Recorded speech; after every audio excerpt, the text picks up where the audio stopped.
Assalamualaikum warahmatullahi wabarakatuh.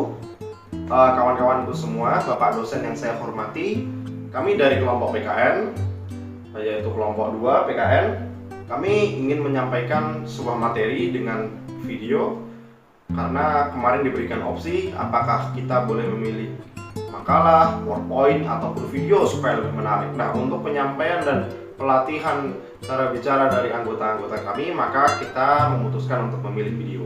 Adapun anggota-anggota kami sudah dijelaskan dalam PowerPoint sehingga nanti bisa dicermati dan dipahami, dan semua akan menjelaskan sesuai dengan porsinya. Untuk judul kali ini yaitu adalah menjaga ideologi Pancasila atau negara ini dari ideologi transnasional. Silahkan dicermati video dan penjelasan teman-teman sebagai berikut. Pancasila adalah suatu negara yang berpedoman pada Pancasila dalam kehidupan berbangsa dan bernegara. Dan negara tersebut menggunakan Pancasila sebagai dasar negaranya. Negara yang menggunakan Pancasila sebagai dasar negaranya yaitu pastinya Indonesia. Pancasila sebagai ideologi negara adalah visi atau arah dari kehidupan berbangsa dan bernegara agar terwujudnya kehidupan yang menjunjung tinggi nilai ketuhanan, kemanusiaan, persatuan, kerakyatan, serta keadilan, yang mana ini sesuai dengan 5 sila pada Pancasila. Nah, sini saya akan menjelaskan tentang pengertian serta macam-macam ideologi transnasional. Pertama, pengertiannya. Secara umum, pengertian ideologi adalah kumpulan ide-ide dasar, gagasan, keyakinan, dan kepercayaan yang sifatnya sistematis sesuai dengan arah dan tujuan yang ingin dicapai dalam kehidupan nasional suatu bangsa dan negara. Sedangkan ideologi transnasional adalah ideologi yang difokuskan pada paham gerakan politik Islam internasional yang berusaha mengubah tatanan berdasarkan ideologi keagamaan fundamentalistik, radikal, dan puritan. Jadi ideologi artinya yaitu suatu landasan yang digunakan oleh sekelompok orang untuk mencapai tujuan yang ingin dicapai oleh sekelompok orang tersebut. Nah, sedangkan ideologi transnasional yaitu di mana landasan tersebut pada transnasional yaitu mereka memiliki pandangan hidup atau landasan untuk menuju suatu tujuan berdasarkan keagamaan. Berlandaskan berdasarkan keagamaan. Nah, sedangkan macam-macamnya yaitu pertama, liberalisme. Nah, liberalisme merupakan ideologi yang menegasikan kepentingan komunal dan mengedepankan kepentingan individual. Salah satu bekerjanya ideologi liberalisme adalah adanya kampanye LGBT dan pernikahan sejenis atas nama hak asasi manusia atau HAM. Nah, jadi liberalisme ini ideologi yang sifatnya dia membolehkan segala sesuatu. Dia bebas dari hukum. Jadi dia mementingkan hak asasi manusia atau kepentingan individual. Jadi manusia boleh terserah mau berbuat apa karena tidak terikat dengan hukum atau peraturan agama tertentu. Tren dunia menunjukkan sudah ada 10 negara dunia yang melegalkan pernikahan sejenis. Bahkan fenomena di Malang sendiri dengan jelas di jaring sosial bergentayangan akun-akun dan grup yang vulgar mempertontonkan hubungan LGBT. Nah, yang kedua yaitu ideologi radikalisme. Ideologi radikalisme yang berbasis agama juga muncul. Hal ini bukan hanya sebatas isapan jempol, melainkan telah nyata-nyata dan terlihat. Berbagai temuan lembaga survei nasional menunjukkan dengan jelas sikap dan pandangan pelajar serta guru agama yang cenderung bersikap intoleran. Nah, jadi ideologi radikalisme yaitu ideologi yang sikapnya dia memaksa orang lain untuk mengikut ajaran agama tertentu. Jadi memang dia harus mengikut suatu ajaran agama tertentu. Bahkan mereka memaksa, sifatnya memaksa. Jadi siapapun yang tidak mengikuti ajaran agamanya itu, maka orang tersebut telah melanggar ajaran atau melanggar peraturan pada negara tersebut. Saya di sini akan membacakan tentang berita aktual mengenai ancaman ideologi transnasional bagi Pancasila di Indonesia. 30 Maret 2018, Jakarta, aktual.com dengan judul Mantan PBNU, Ideologi Transnasional Ancaman Bagi Pancasila. Mantan Wakil Ketua Umum Pengurus Besar Nahdlatul Ulama PBNU, Kiai Haji As'ad Said Ali mengatakan ideologi transnasional merupakan ancaman bagi Pancasila sejak dulu hingga sekarang. Pada tahun 1950-an, kata As'ad, Partai Komunis Indonesia (PKI) ingin mengubah sila ketuhanan yang Maha Esa dengan kebebasan beragama dan berkeyakinan, yang juga berarti orang bebas pula untuk tidak beragama dan berkeyakinan. Memasuki era reformasi, ada pihak-pihak yang ingin menjadikan Indonesia sebagai negara sekuler, sementara pihak lain ingin menjadikan Indonesia sebagai negara agama, teokrasi. Pancasila itu adalah satu kesatuan antara agama dan budaya. Artinya, dengan 5 sila yang ada, negara kita bukan negara sekuler atau teokrasi, tapi negara beragama, katanya. Mantan Wakil Kepala Badan Intelijen Negara BIN ini menyebut semua ideologi baik, tapi tidak semua ideologi cocok buat bangsa Indonesia yang majemuk. Pancasila itu artinya gotong royong, serasi, selaras, baik dalam beragama maupun berbudaya. Artinya, dengan Pancasila, jiwa orang Indonesia terbentuk menjadi manusia yang harmonis dan toleran. Itulah kekuatan Pancasila, katanya. Menurut dia, Pancasila merupakan ideologi yang bisa menaungi bangsa besar ini. Dan itu patut disyukuri karena masih ada sejumlah negara yang belum menemukan ideologi yang pas.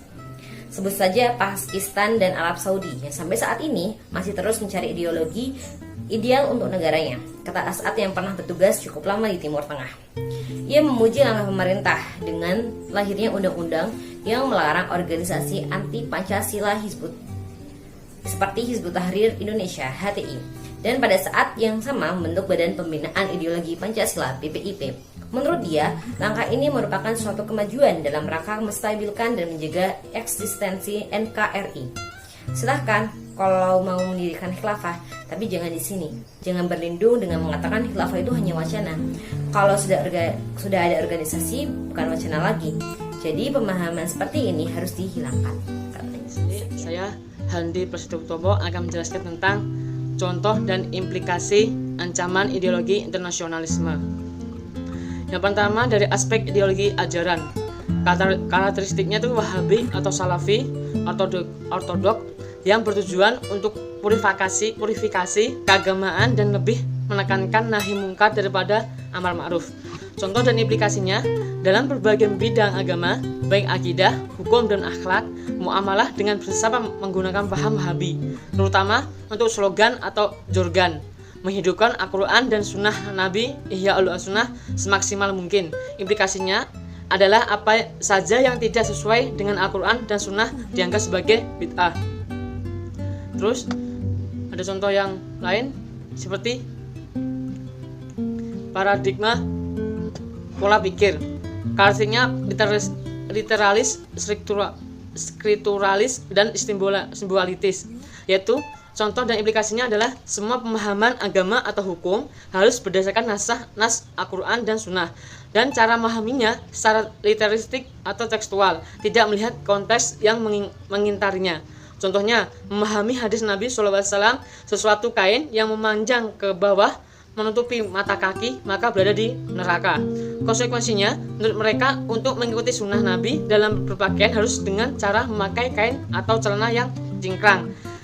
Juga menantang sunnah Nabi memelihara atau memanjangkan jenggot dipahami sebagai sunnah Nabi yang harus diikuti.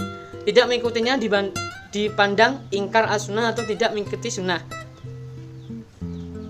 Pemahaman memelihara atau memanjangkan jenggot termasuk kategori sunnah ghairu taksriyah, yakni kebiasaan Nabi yang tidak berkonotasi hukum atau syariat untuk diikuti.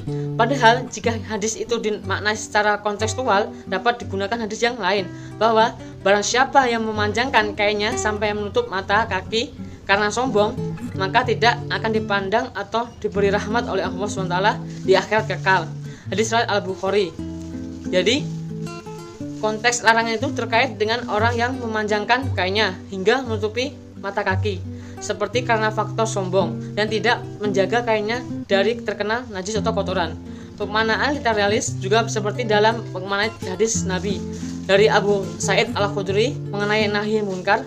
Barang siapa di antara kalian yang memelihara kemungkaran, maka hendaklah wajib merubahnya dengan tangannya. Namun bila tidak mampu, dengan lisannya. Jika itu pun tidak mampu, maka dengan hatinya. Adalah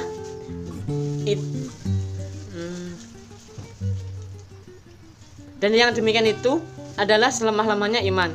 Simbolistik contohnya lebih menekankan penggunaan simbol-simbol atau aksesoris fisik seperti jilbab lebar, bahkan model cadar, jubah atau gamis, jenggot, dan suara-suara Allahu Akbar dalam berbagai acara forum, bahkan dalam aksi mereka ketika melakukan kekerasan atas nama agama.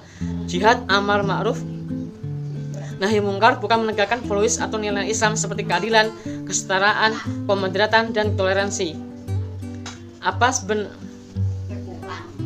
Dan itulah contoh dari dan implikasi dari contoh ideologi internasionalisme.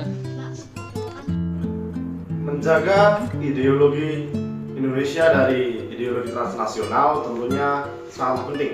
Ini dikarenakan apa yang sudah diperjuangkan oleh pahlawan-pahlawan kita pada masa dahulu haruslah kita jaga. Karena bagaimanapun juga mereka memperjuangkan ideologi ini dengan darah, dengan kekuatan mereka, dengan harta.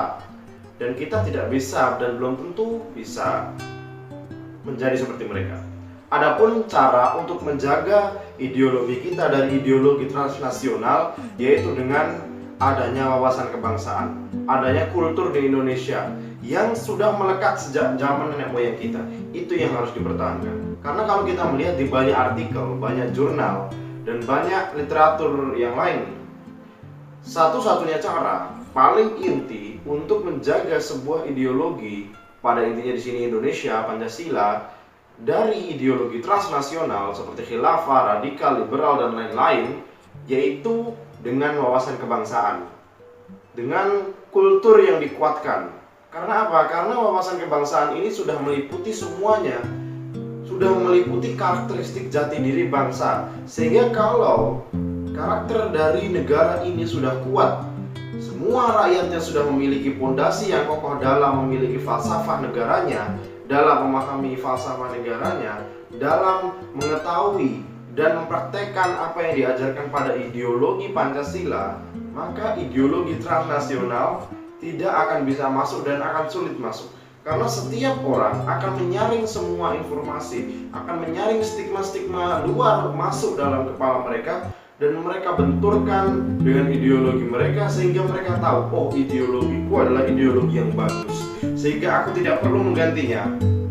Sehingga ideologi ini adalah ideologi yang sudah darul ahdi wa syahadah atau disepakati oleh banyak pihak. Sehingga Pancasila sebagai falsafah negara Indonesia, sebagai sumber dari segala sumber hukum nasional, sebagai karakteristik bangsa harus diperkuat dari fondasi, harus diberikan sosialisasi terhadap kekuatan yang mampu mempertahankan negara ini secara ideologi dari seorang anak, dari dia kecil hingga dia dewasa. Pada intinya, cara untuk menjaga ideologi transnasional agar tidak masuk kepada ideologi Indonesia adalah dengan menguatkan wawasan kebangsaan, adalah dengan melestarikan budaya, adalah dengan memahami makna dan nilai-nilai Pancasila, dan terus berkorban bagi negara dan bangsa serta menghargai pahlawan-pahlawan yang telah gugur di masa lalu, sehingga kita memiliki pengetahuan kuat dan keyakinan besar terhadap bangsa ini bahwa bangsa ini sudah putusan paling pusat, bangsa ini adalah Negara Kesatuan Republik Indonesia, dan bangsa ini merupakan bangsa yang sudah disetujui di semua pulau yang ada di Indonesia, semua suku, semua bahasa dijadikan satu dalam Bhinneka Tunggal Ika. Kami dari kelompok PKN mengucapkan mohon maaf sebesar-besarnya apabila terjadi kesalahan dalam semua penjelasan kami dan teman-teman. Wassalamualaikum warahmatullahi wabarakatuh.